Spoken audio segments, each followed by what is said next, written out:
À l'ère du numérique, la communication demeure encore au centre de la vie. La radio-télévision nationale congolaise reste le vecteur de l'unité nationale.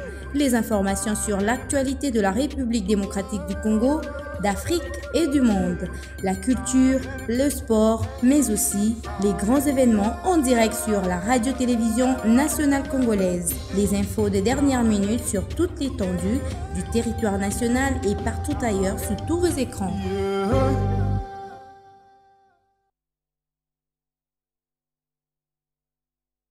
Loi numéro 25/046 du 1er juillet 2025, modifiant et complétant la loi numéro 16/013 du 15 juillet 2016, portant statut des agents de service public de l'État.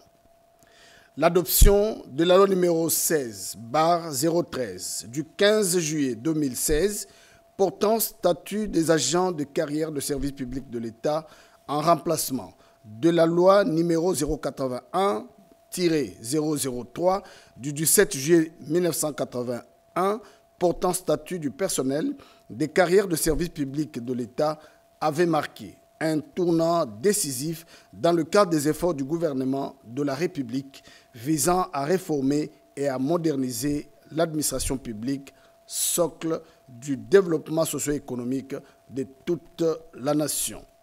Cependant, 9 ans après son entrée en vigueur, certaines dispositions de cette loi se sont révélées équivoques, lacunaires, voire inadaptées dans la pratique, d'autant plus que les changements souhaités, tant en ce qui concerne la gestion des ressources humaines que le fonctionnement des services, peinent à se réaliser. Plusieurs facteurs sous-jacents perturbent et affectent profondément l'observance du droit à des procédures légales, minant en conséquence les incitations au changement ainsi que le fonctionnement efficace de services publics. À titre illustratif, les lacunes et faiblesses ci-après ont été constatées. L'inefficacité des dispositions régissant les recrutements, le vide juridique sur la situation de l'agent qui décède au-delà de l'âge légal de départ à la retraite. La non-prise en compte du grade de promotion à la retraite dans les calculs des allocations de fin de carrière ainsi que de la pension de retraite, préjudiciant ainsi les agents mis à la retraite avec le grade autre que celui de l'Emirata. Le silence de la loi sur les statuts de certains agents lorsque les services dans lesquels ils sont affectés changent de nature juridique ou se transforment en une structure dont le personnel ne peut être régi par les statuts de 2016. La non-prise en compte de la possibilité pour l'administration d'attirer et d'utiliser pour des périodes déterminées et dans certains emplois spécifiques des ressources humaines dotées d'expériences particulières au titre d'agents contractuels sans qu'ils soient forcément titularisés pour faire carrière dans l'administration. L'impossibilité pour l'agent de se retirer momentanément de l'administration pour des raisons de convenance personnelle, en plus des modalités d'interruption temporaire jusqu'à organiser en l'occurrence les détachements et la mise en disponibilité. La présente loi apporte les innovations suivantes. Le renforcement et la clarification des règles relatives au recrutement, à la promotion en grade et à la bonne gestion des ressources humaines des services publics de l'État. La consécration de la retraite à titre posthume pour les agents qui décèdent en activité de service alors qu'ils avaient rempli l'un de 2 critères de mise à la retraite. La valorisation du grade acquis lors de la mise à la retraite assortie d'une incidence budgétaire. L'instauration de la contraction au sein de la fonction publique. L'établissement de règles relatives à l'interruption temporaire de service pour des raisons d'exercice d'une activité économique ou pour d'autres susceptibles de contribuer au développement du pays. Telle est l'économie de la présente loi que nous portons à votre connaissance. Loi numéro 25/046 du 1er juillet 2025 modifiant et complétant la loi numéro 16/013 du 15 juillet 2016 portant statut des agents des services publics de l'État. L'Assemblée nationale et le Sénat ont adopté. Le président de la République promulgue la loi dont la teneur suit. Article 1er. Les articles 1, 4, 14, 15, 18, 19, 22, 29, 30, 37, 39, 40, 41, 67, 68, 70, 71, 72, 74, 80, 83, 94, 117, 130, 134. L'intitulé du deuxième chapitre 6 et du chapitre 9, ainsi que la section première du chapitre 9 de la loi numéro 16/013 du 15 juillet 2016 portant statut des agents de carrière de service public de l'État sont modifiés et complétés comme suit. Article 1er. La présente loi fixe les règles concernant les statuts des agents de carrière de service public de l'État.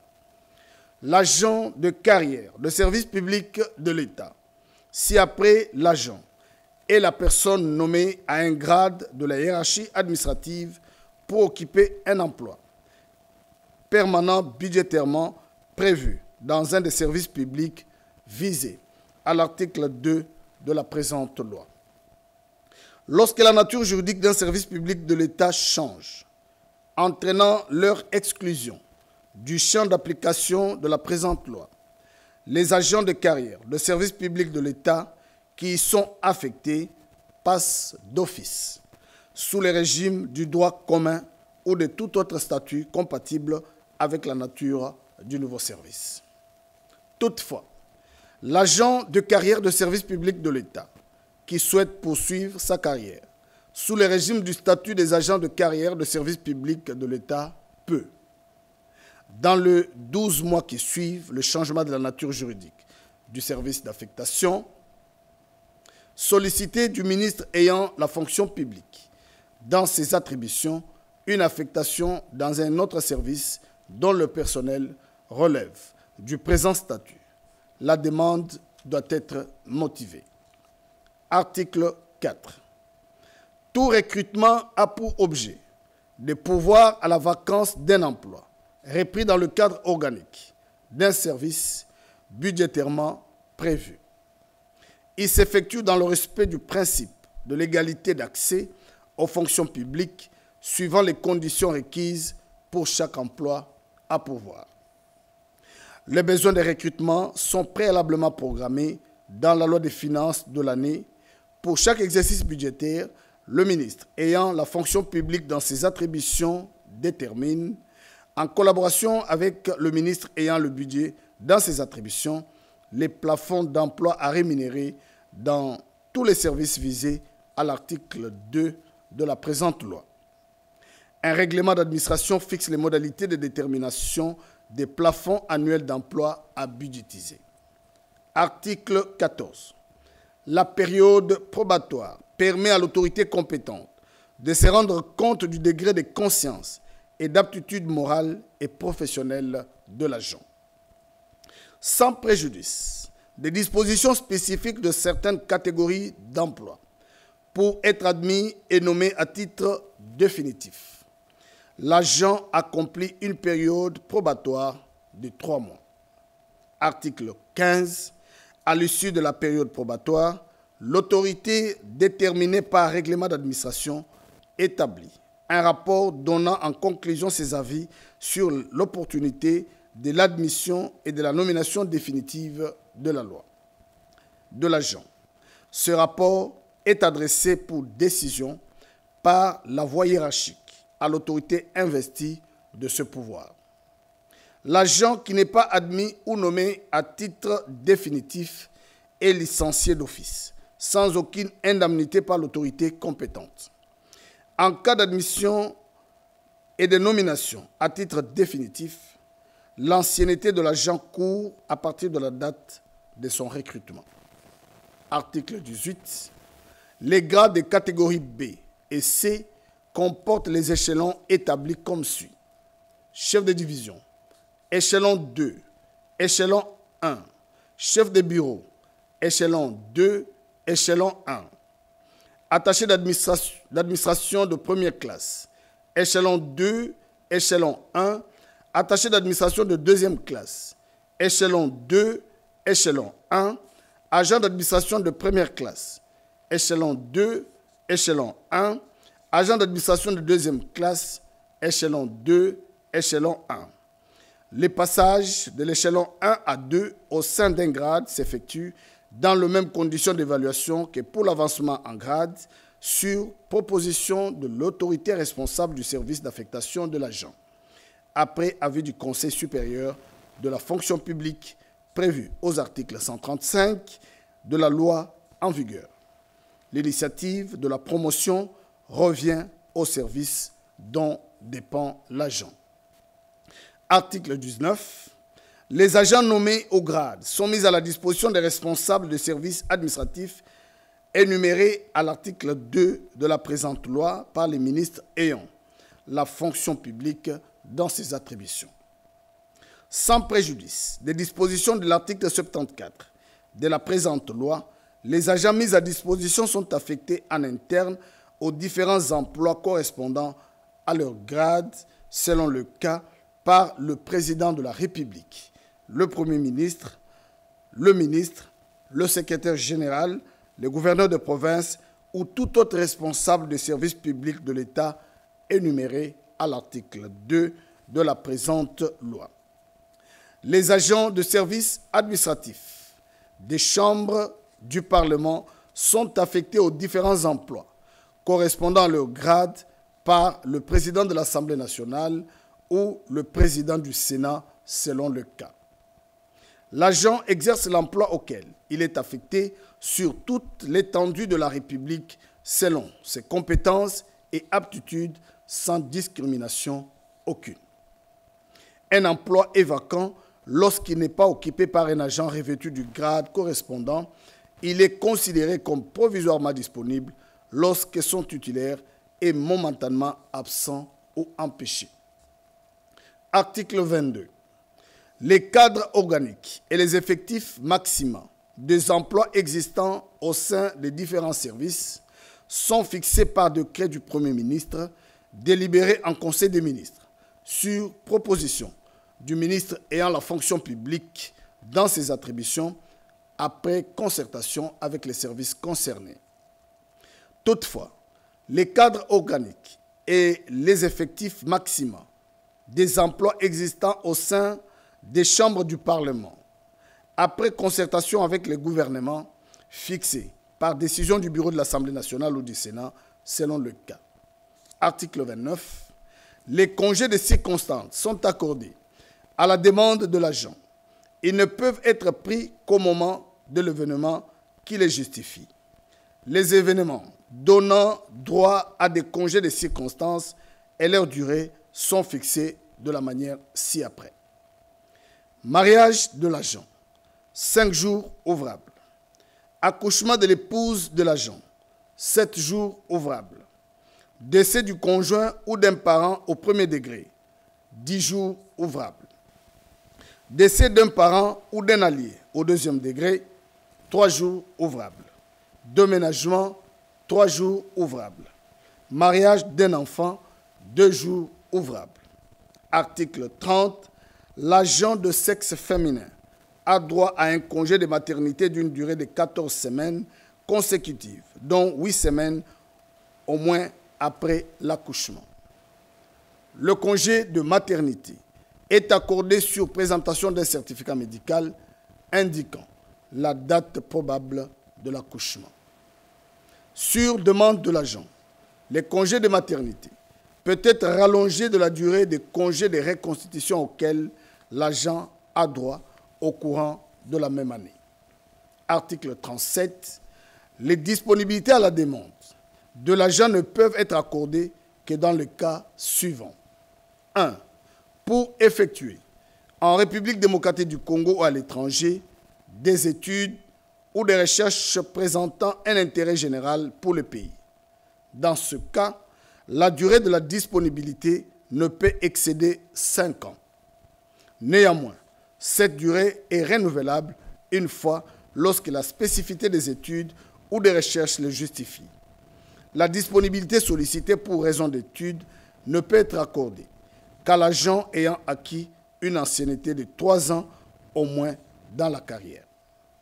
Pour des raisons sociales, dans le cas où l'agent accompagne son conjoint en mutation, dans le cas où l'agent accompagne son conjoint ou enfant mineur dans un lieu d'hospitalisation ou de traitement en République démocratique du Congo ou à l'étranger. Pour exercer un mandat électif, dans ce cas, la durée de la disponibilité correspond à la durée du mandat. Pour d'autres raisons de convenance personnelle, dans ce cas, la durée de la disponibilité ne peut excéder 5 ans consécutifs sur une période de 10 ans. La disponibilité, pour raison de convenance personnelle, n'est accordée qu'à l'agent ayant une ancienneté d'au moins 10 ans dans l'administration publique. Article 39. La situation de l'agent en disponibilité à sa demande est réglée comme suit. 1. Dans le cas où la disponibilité a été prononcée pour permettre à l'agent d'effectuer des études ou des recherches dans l'intérêt général pour le pays, l'agent perçoit le quart de son traitement majoré des avantages sociaux. La durée de la disponibilité est comprise dans le temps de service comptant pour l'avancement de grade et de traitement ainsi que dans la durée de la carrière. 2. Dans le cas où la disponibilité a été prononcée pour des raisons sociales, lorsqu'il accompagne son conjoint en mutation, l'agent bénéficie du quart de son traitement pendant une année pour autant qu'aucune possibilité d'affectation ne soit trouvée au lieu de nouveau poste du travail du conjoint. L'agent bénéficie de la moitié de son traitement majoré des avantages sociaux pendant une période d'1 an, lorsqu'il accompagne son conjoint ou son enfant mineur dans un lieu d'hospitalisation ou de traitement. 3. Dans le cadre où la disponibilité a été accordée pour l'exercice d'un mandat électif, l'agent perd le bénéfice de la totalité de son traitement et tous les avantages sociaux. Toutefois, la durée de la disponibilité et l'expérience acquise sont comprises dans le temps de service et comptent pour l'avancement en grade. Dans le cas où la disponibilité est prononcée pour raison de convenance personnelle, l'agent ne perçoit ni la rémunération ni des avantages sociaux. Dans ce cas, la durée de la disponibilité ne compte pas comme temps de service et n'entre pas en ligne de compte pour l'avancement en grade et de traitement. Article 40. La disponibilité rend provisoirement disponible l'emploi occupé par l'agent. À l'expiration de la période de disponibilité, l'agent est replacé en activité, sauf le cas de mise en disponibilité pour cause de maladie ou d'infirmité, de l'agent qui accompagne son conjoint en mutation, de l'impossibilité pour l'agent de rejoindre son poste de travail. Un règlement d'administration détermine les modalités de réintégration des agents au sein des services publics à la fin de la période d'interruption de leur service, notamment de disponibilité et de détachement. Article 41. L'agent sur qui pèsent des indices de faute suffisamment graves peut être suspendu de ses fonctions. Dans ce cas, la suspension n'est pas une sanction, mais une mesure conservatoire prise dans l'intérêt du service. La durée de la suspension ne peut excéder 3 mois. Dépassé ces délais, l'agent reprend ses fonctions d'office. La suspension est accompagnée de l'ouverture d'une action disciplinaire. Elle est décidée par l'autorité hiérarchique dont relève directement l'agent. Les ministres de la fonction publique, dans ses attributions, disposent de la plénitude de l'action disciplinaire. Il peut déléguer ce pouvoir au chef hiérarchique de l'agent. Article 67. Suivant la gravité de fait, les sanctions disciplinaires applicables à l'agent sont 1. Le blâme. 2. La retenue du tiers de la rémunération pour une durée ne dépassant pas 1 mois. 3. L'exclusion temporaire avec privation de rémunération pour une période ne dépassant pas 3 mois. 4. La révocation. Article 68.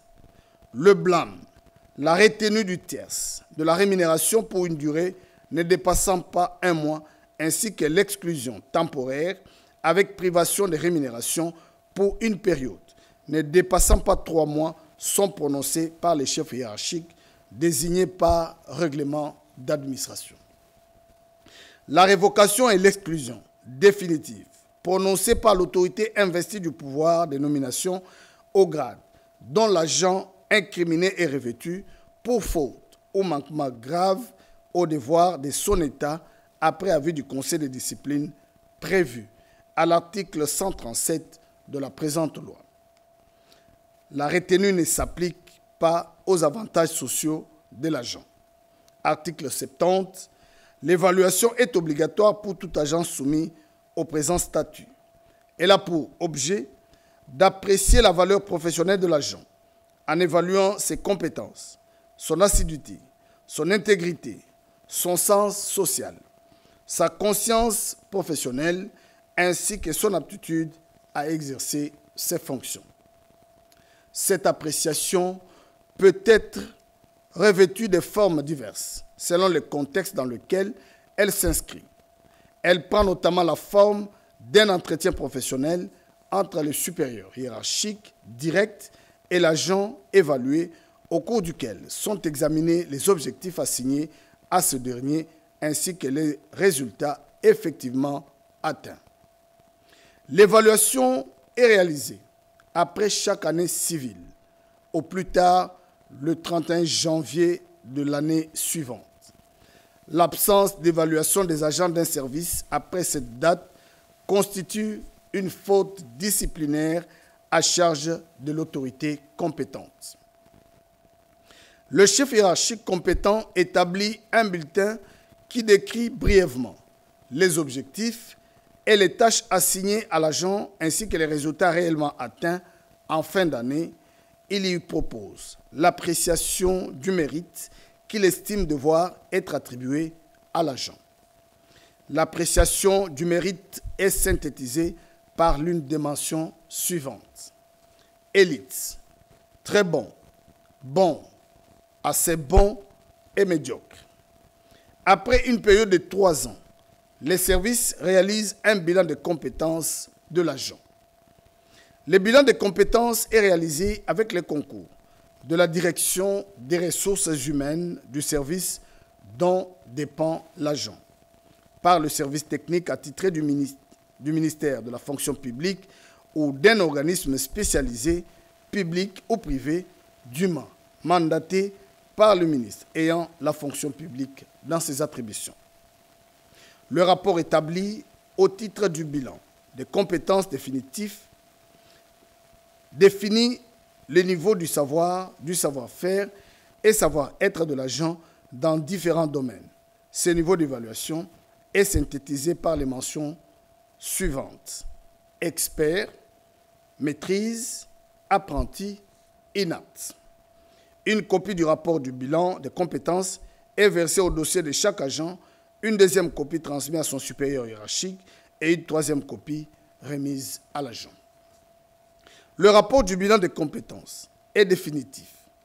Toutefois, si l'agent s'estime lésé, il peut, dans les 6 mois qui suivent l'établissement du rapport, demander à passer une nouvelle évaluation. Article 71. L'autorité qui établit le bulletin d'évaluation en transmet copie à l'agent dans un délai de 15 jours. Il est loisible à l'agent d'introduire la voie hiérarchique dans les 8 jours de la réception de la copie du bulletin d'évaluation, un recours contre l'appréciation du mérite. Le recours, accompagné des avis des supérieurs hiérarchiques de l'agent, est transmis avec le bulletin d'évaluation à l'autorité compétente pour attribution définitive des appréciations. Nul ne peut s'opposer à la transmission d'un recours introduit par l'agent sous peine de sanctions disciplinaires. La décision d'attribution définitive de la note de l'évaluation n'est susceptible d'aucun recours. Un règlement d'admission fixe les modalités de l'évaluation. Article 72. Les promotions en grade ne peuvent avoir pour objet que de pourvoir à la vacance d'emploi budgétairement prévue dans les limites du cadre organique. Les candidats à la promotion doivent remplir les conditions suivantes. Avoir obtenu au moins l'appréciation très bon lors des 3 dernières évaluations et d'au moins des mentions maîtrise lors du dernier rapport de bilan des compétences. Avoir accompli 3 ans d'ancienneté au moins dans le grade immédiatement inférieur au grade de promotion.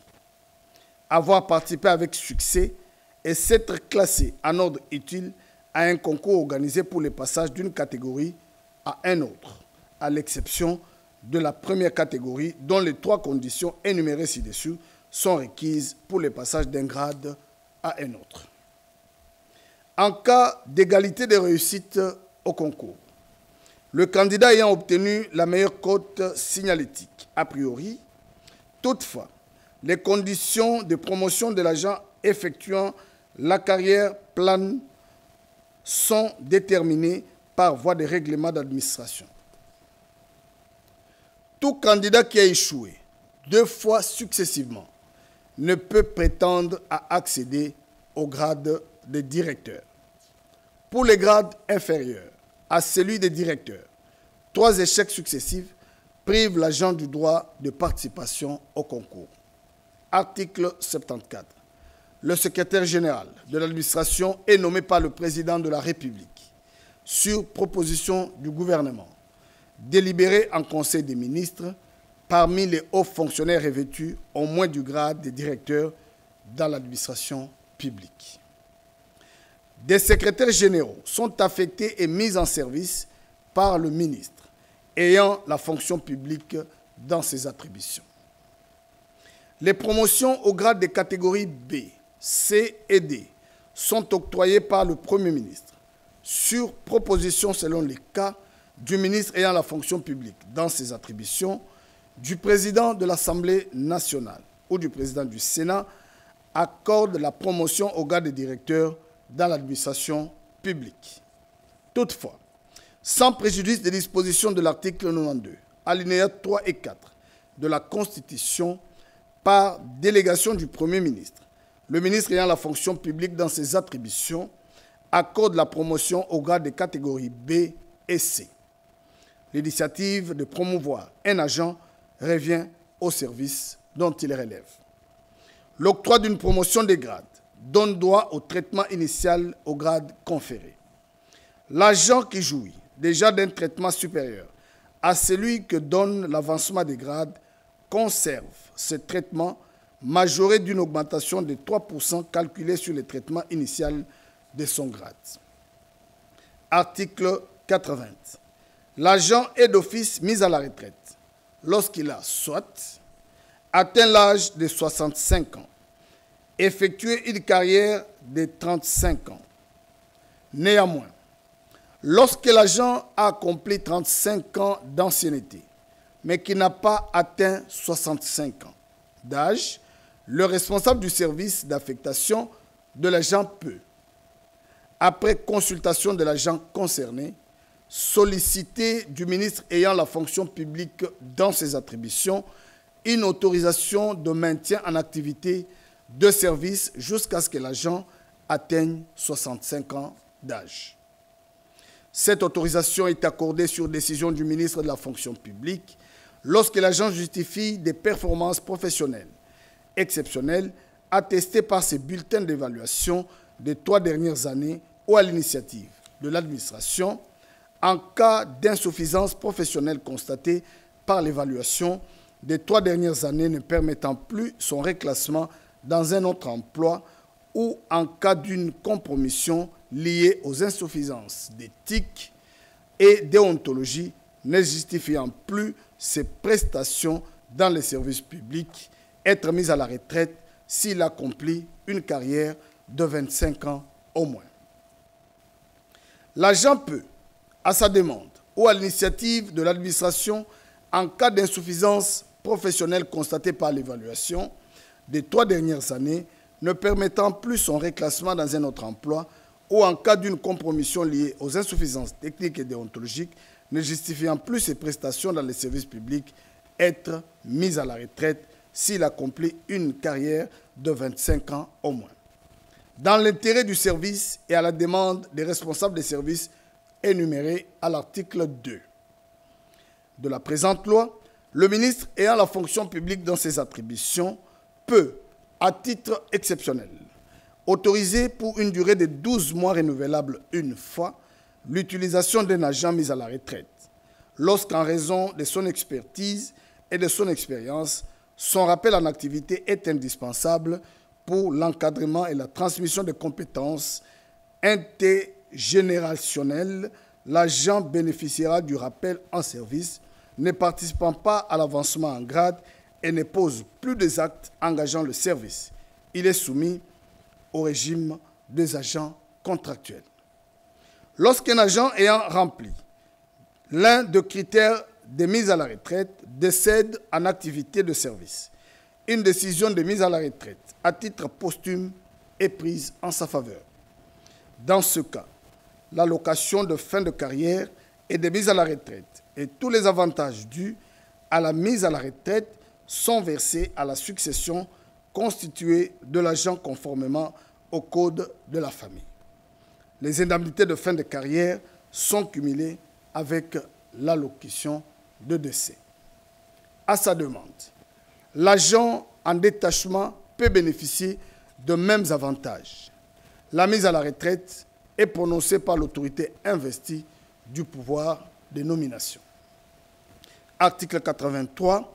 L'agent est licencié pour inaptitude professionnelle lorsqu'il fait preuve d'insuffisance professionnelle constatée par l'évaluation des 3 dernières années dans les emplois correspondant à son grade. Le licenciement est prononcé d'office lorsque l'agent a reçu 3 fois de suite la mention médiocre ou inapte après le bilan de compétences. Article 94. La liberté syndicale est garantie à l'agent de carrière de service public de l'État. Les agents peuvent, dans les conditions fixées par décret du Premier ministre, délibérer en Conseil de ministres, sur proposition du ministre ayant la fonction publique dans ses attributions, créer des organisations syndicales et adhérer et exercer des mandats. Ces organisations syndicales sont dotées de la personnalité juridique et peuvent ester en justice. Article 117. Tout agent qui, pour une cause autre que la démission d'office ou la révocation, cesse définitivement ses services après avoir accompli une carrière de 25 ans au moins, reçoit une allocation de fin de carrière. Le montant de l'allocation de fin de carrière est égal aux 2 quarts, 3 quarts ou 4 quarts du montant annuel du traitement de base du grade auquel l'agent est promis à titre honorifique à sa mise à la retraite, selon que l'agent a accompli une carrière de moins de 30 ans, de 30 ans à moins de 30 ans, 5 ans ou de 35 ans au moins. Tout agent licencié reçoit également une allocation de fin de carrière dont le montant est égal au traitement d'un, de 2 ou de 3 mois selon que l'agent a accompli une carrière de 6 à 11 ans, de 12 à 17 ans ou de 18 à 24 ans. L'allocation de fin de carrière est exemptée de toute imposition fiscale. Article 130. Lorsque le barème de traitement attaché au grade des agents en activité subit une augmentation générale, les pensions et les rentes sont revues à la hausse dans une proposition identique. Article 134. Tout agent revêtu du grade de secrétaire général qui, après 25 ans de bons et loyaux services, aura accompli une ancienneté d'au moins 3 ans révolue dans le grade est justifiée 3 fois d'une note d'évaluation égale à supérieure à très bon peut être admis à l'éméritat. Le secrétaire général bénéficie, outre son dernier traitement, de mêmes avantages que le secrétaire général en activité. Un règlement d'admission détermine les avantages auxquels ils ont droit et fixe les modalités pratiques y afférentes. Chapitre 7 des avantages sociaux.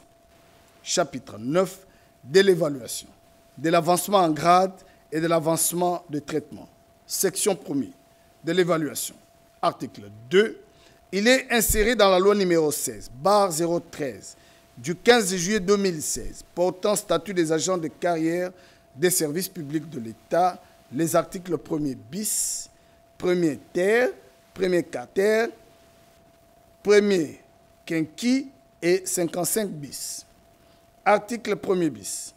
Pour certaines catégories d'emplois requérant une technicité ou une expertise spécifique et certains métiers relevant de la catégorie d'emploi d'exercice, les responsables des services repris à l'article 2 de la présente loi peuvent être autorisés de recruter des agents contractuels suivant les modalités définies par les règlements d'admission. Article 1er ter. Nul ne peut être recruté agent contractuel pour les métiers relevant de la catégorie d'emploi d'exécution s'il n'est âgé d'au moins de 18 ans à la date de l'ouverture du processus de recrutement.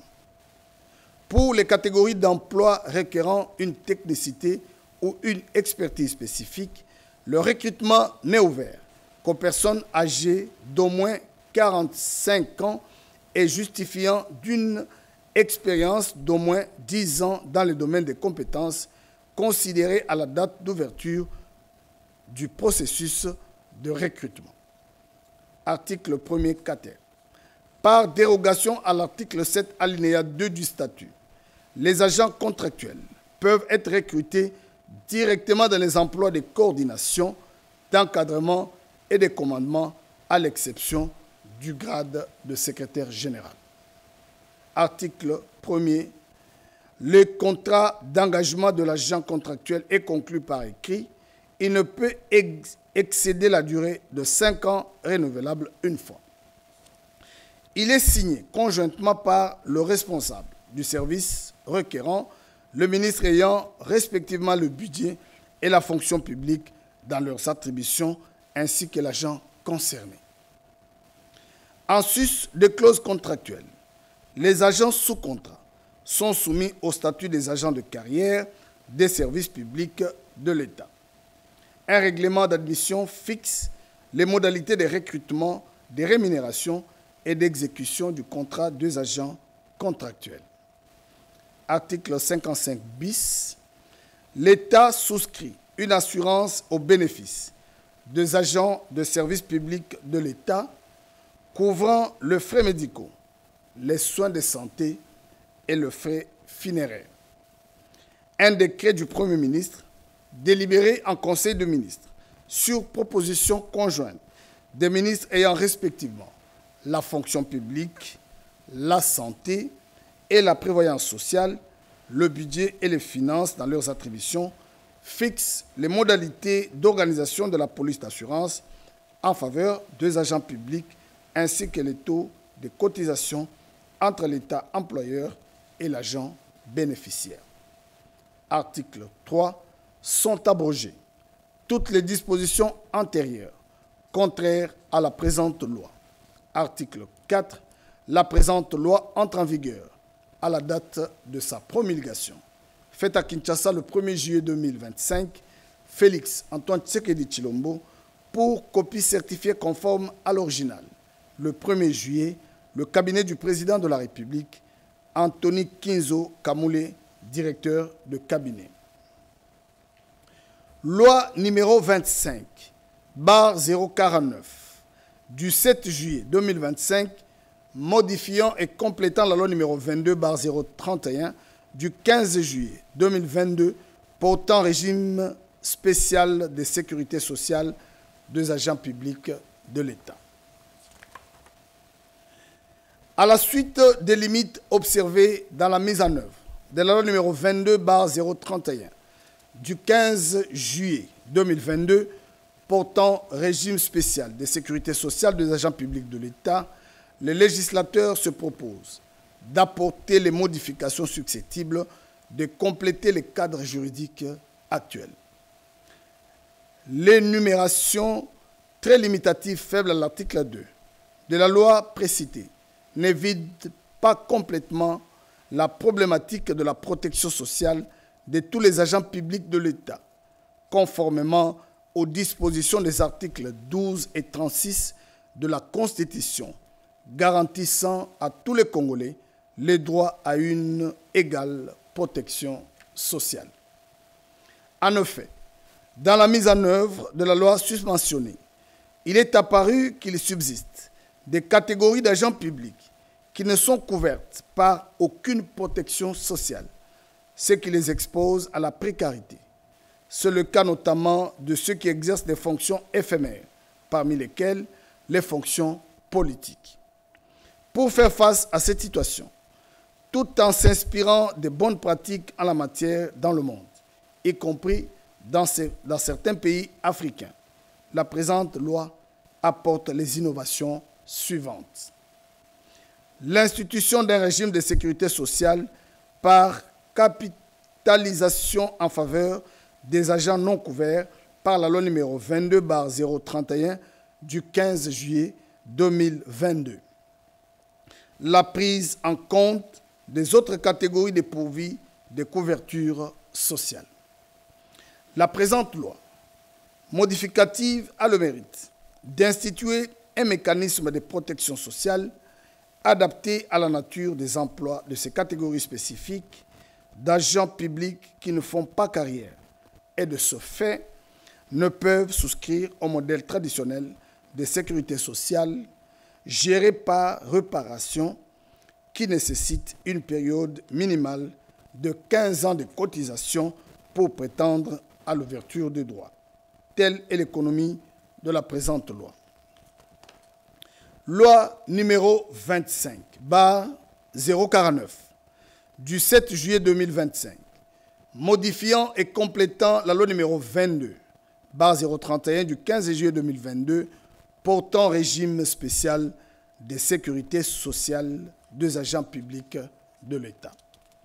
L'Assemblée nationale et le Sénat ont adopté. Le président de la République promulgue la loi dont la teneur suit. Article 1er. L'article 3, point 1 et l'article 25, ainsi que les intitulés de la section 1er du chapitre 3, de la section 15, du chapitre 4, de la loi numéro 22/031 du 15 juillet 2022 portant régime spécial de sécurité sociale des agents publics de l'État sont modifiés comme suit. Article 3. 1. Agent public de l'État. Toute personne qui exerce une activité publique de l'État ou est rémunérée par ce dernier. 2. Affiliation. Rattachement de l'agent public au service de sécurité sociale institué par la présente loi, tant au niveau de ses obligations, cotisations, que de ses droits, prestations. 3. Assiette de cotisation, l'ensemble des éléments de la rémunération de l'agent pris en compte pour le calcul des cotisations. Cotisation sociale. Prélèvement obligatoire périodique imposé aux agents publics de l'État, employeurs, destiné par la présente loi. Déchéance du droit à la pension. Perte du droit à la pension de retraite, d'invalidité et des survivants, soit à titre de sanction, soit en raison du non-respect de ces conditions d'application ou à exercer. 6. Fonds de roulement. Fonds servant au maintien d'un volume suffisant de liquidités pour faire face aux dépenses courantes. 7. Immatriculation, procédure administrative par laquelle un organisme de sécurité sociale identifie ses assujettis, les enregistre dans ses livres et attribue à chacun un numéro de sécurité sociale. Invalidité, réduction partielle ou totale de capacité physique ou inapte à poursuivre son travail habituel. Maladie professionnelle, maladie reconnue par une loi, un règlement comme causé par le travail assigné à un agent public. Pension, allocution régulière versée au titre de l'assurance vieillesse, de l'assurance invalidité et de l'assurance survivant.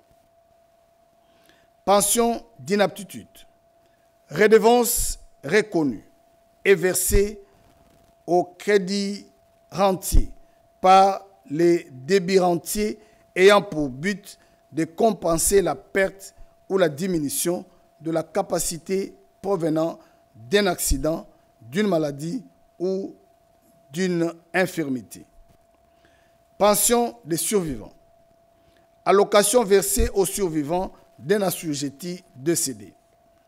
Pension de retraite, allocation versée périodiquement aux agents publics admis à la retraite pour vieillesse ou carrière longue. Période d'assurance, nombre de mois de cotisation requis pour bénéficier de la pension. Prestations sociales, versement en espèces ou en nature que les institutions de protection sociale allouent à leurs bénéficiaires. Section 1er. De prestations services. Article 25. Les cotisations versées pour le financement de cette branche couvrent à l'assujetti les droits aux prestations suivantes. La pension des retraites, la pension anticipée, la pension d'inaptitude physique, la pension des survivants, l'allocution unique, la prestation d'épargne retraite logement. Article 14. Des commissions techniques permanentes. Article 2. Il est inséré dans la loi numéro 22/031 du 15 juillet 2022 portant régime spécial de sécurité sociale des agents publics de l'État les articles 1er bis, 2 bis, 2 ter, 2 quater, 3 bis, 25 bis, 45 bis, 77 bis, 78 bis et 92 bis libellés comme suit. Article 1er bis. Il est institué un régime contributif obligatoire de sécurité sociale géré par capitalisation en faveur des agents publics repris à l'article 2 bis ci-dessus. Les régimes visés à l'alinéa précédent couvrent uniquement la branche de pension. Un décret du Premier ministre délibéré en Conseil des ministres sur proposition du ministre ayant la fonction publique dans ses attributions peut étendre le bénéfice des autres branches prévues par la loi numéro 22/031 du 15 juillet 2022 portant régime spécial de sécurité sociale des agents publics de l'État. Article 2 bis. Sans préjudice des statuts particuliers reconnus à certaines catégories d'agents publics de l'État sont assujettis au régime contributif de sécurité sociale géré par capitalisation, notamment 1. Les membres du gouvernement central, autres que le Premier ministre, les députés provinciaux, les gouverneurs de province, les membres des gouvernements provinciaux, les membres des organes délibérants et exécutifs des entités territoriales décentralisées, les membres du Conseil économique et social, les membres des institutions d'appui à la démocratie, les membres des cabinets des autorités et institutions ci-après, président de la République, membres du bureau de l'Assemblée nationale, membres du bureau du Sénat, membres du gouvernement, membres de la Cour constitutionnelle et du parquet général rattaché, membres de Cour de cassation et du parquet général y rattaché, membres du Conseil d'État et du parquet général y rattaché, membre de la haute cour militaire et de l'auditorat général des forces armées, membre de la cour des comptes et du parquet général y rattaché, membre des bureaux des assemblées provinciales, membre des gouvernements provinciaux, membre des bureaux des institutions d'appui à la démocratie, les assistants des députés nationaux, sénateurs et députés provinciaux. Tout autre agent public de l'État, tel que défini à l'article 2 du décret-loi numéro 017/2002 du 3 octobre 2002 portant code de conduite de l'agent public de l'État peut être assujetti au régime institué par l'article 1er bis de la présente loi lorsqu'il n'est pas couvert par un autre système de sécurité sociale. Il est un arrêté du ministre ayant la fonction publique dans ses attributions fixe les modalités d'application de l'alinéa précédent. Article 2 ter, les cotisations dues à titre de régime contributif obligatoire gérées par capitalisation sont à charge exclusive de l'assujetti. Les taux de cotisation sont fixés par décret du Premier ministre délibéré en Conseil de ministres sur proposition du ministre ayant en charge la fonction publique dans ses attributions. Article 2 quater. Le régime de sécurité sociale institué par la présente loi est géré par l'organisme gestionnaire visé à l'article 4 de la loi numéro 22/031 du 15 juillet 2022 portant régime spécial de sécurité sociale des agents publics de l'État. Article 3 bis. Au sens de la présente loi, on entend par capital unique le fait pour l'assujetti de récupérer en une fois l'ensemble de ses cotisations majorées des intérêts. B. Rente certaine le fait pour l'assujetti de récupérer ses cotisations de manière échelonnée sur une période définie. Article 25. Les cotisations versées pour le financement de cette branche ouvrent à l'assujetti, selon son choix, le droit à un capital unique, une rente certaine, une combinaison du capital et de la rente, une pension des survivants.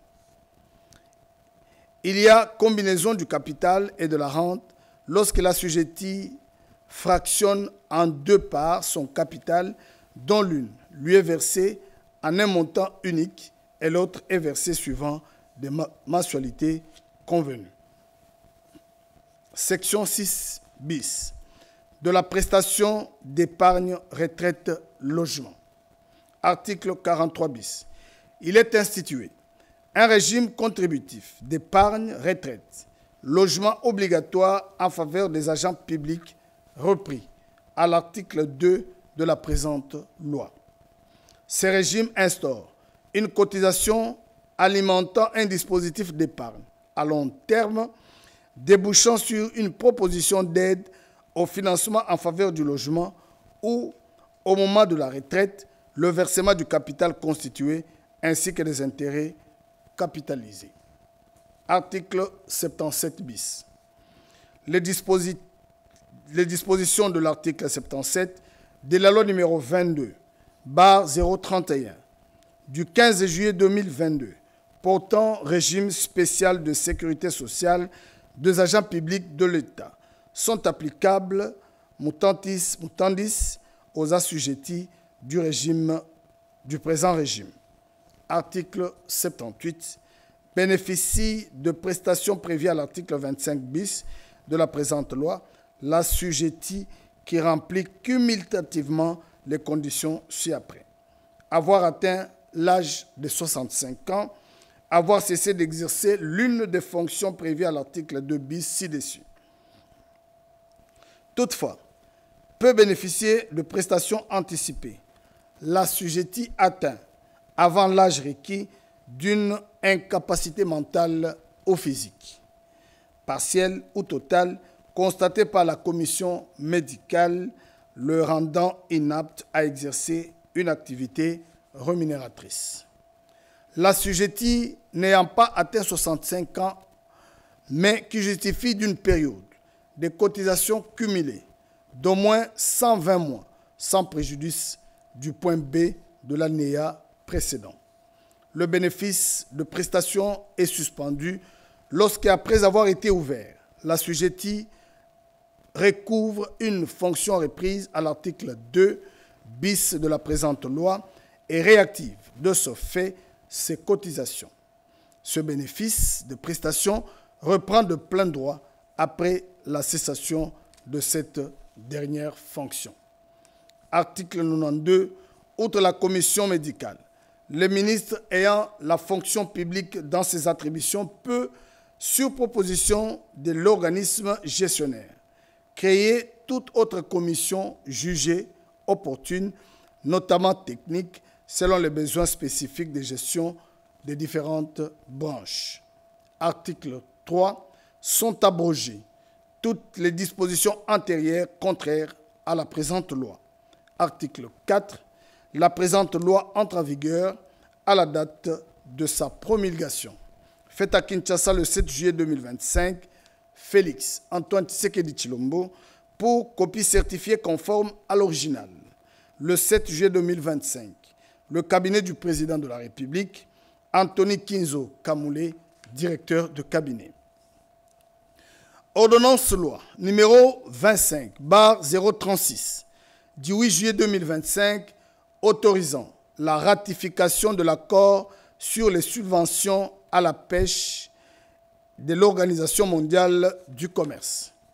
Le président de la République, vu la Constitution telle que modifiée par la loi numéro 011/002 du 20 janvier 2011, portant révision de certains articles de la Constitution de la République démocratique du Congo du 18 février 2006, spécialement en ses articles 129 et 214 alinéa 1er.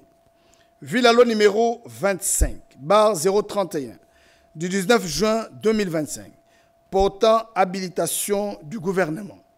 Vu l'ordonnance numéro 24/88 du 11 octobre 2024, portant organisation et fonctionnement du gouvernement. Modalité de collaboration entre le président de la République et le gouvernement, ainsi qu'entre les membres du gouvernement. Vu l'ordonnance numéro 24/022 du 1er avril 2024, portant nomination d'un Premier ministre. Vu l'ordonnance numéro 24/039 du 28 mai 2024, portant nomination des vice-premiers ministres, des ministres d'État, des ministres délégués et de vice-ministres. Vu la nécessité et l'urgence, sur proposition du gouvernement, délibéré en Conseil de ministres, ordonne. Article 1er. Est autorisé conformément à l'article 214, alinéa 1er de la Constitution, la ratification de l'accord sur les subventions à la pêche de l'Organisation mondiale du commerce. Article 2. La présente ordonnance, loi, entre en vigueur à la date de sa promulgation. Faite à Kinshasa le 8 juillet 2025, Félix Antoine Tshisekedi Tshilombo, Judith Souminoa Toulouka, Premier ministre, pour copie certifiée conforme à l'original. Le 8 juillet 2025, le cabinet du président de la République, Anthony Kinzo Kamoulé, directeur de cabinet. Ordonnance loi numéro 25/037 du 8 juillet 2025 autorisant la ratification de l'accord sur la facilitation des échanges de l'Organisation mondiale du commerce. Le président de la République, vu la Constitution telle que modifiée par la loi numéro 11/002 du 20 janvier 2011 portant révision de certains articles de la Constitution de la République démocratique du Congo du 18 février 2006, spécialement en ses articles 129 et 214 alinéa 1er. Vu la loi numéro 25/031 du 19 juin 2025 portant habilitation du gouvernement, vu l'ordonnance numéro 24/88 du 11 octobre 2024 portant organisation et fonctionnement du gouvernement, modalités de collaboration entre le président de la République et les gouvernements ainsi qu'entre les membres du gouvernement. Vu l'ordonnance numéro 24/022 du 1er avril 2024 portant nomination d'un Premier ministre, vu l'ordonnance numéro 24/039 du 28 mai 2024 portant nomination des vice-premiers ministres, des ministres d'État, des ministres délégués et de vice-ministres, vu la nécessité et l'urgence, sur proposition du gouvernement, délibéré en Conseil de ministres, ordonne, article 1er, est autorisé conformément à l'article 214, alinéa 1er de la Constitution, la ratification de l'accord sur la facilitation des échanges de l'Organisation mondiale du commerce. Article 2. La présente ordonnance-loi entre en vigueur à la date de sa promulgation. Faite à Kinshasa le 8 juillet 2025, Félix Antoine Tshisekedi Tshilombo, Judith Suminwa Tuluka, Premier ministre, pour copie certifiée conforme à l'original. Le 8 juillet 2025, le cabinet du président de la République, Anthony Kinzo Kamoulé, directeur de cabinet. Voilà tout pour la lecture de ces ordonnances.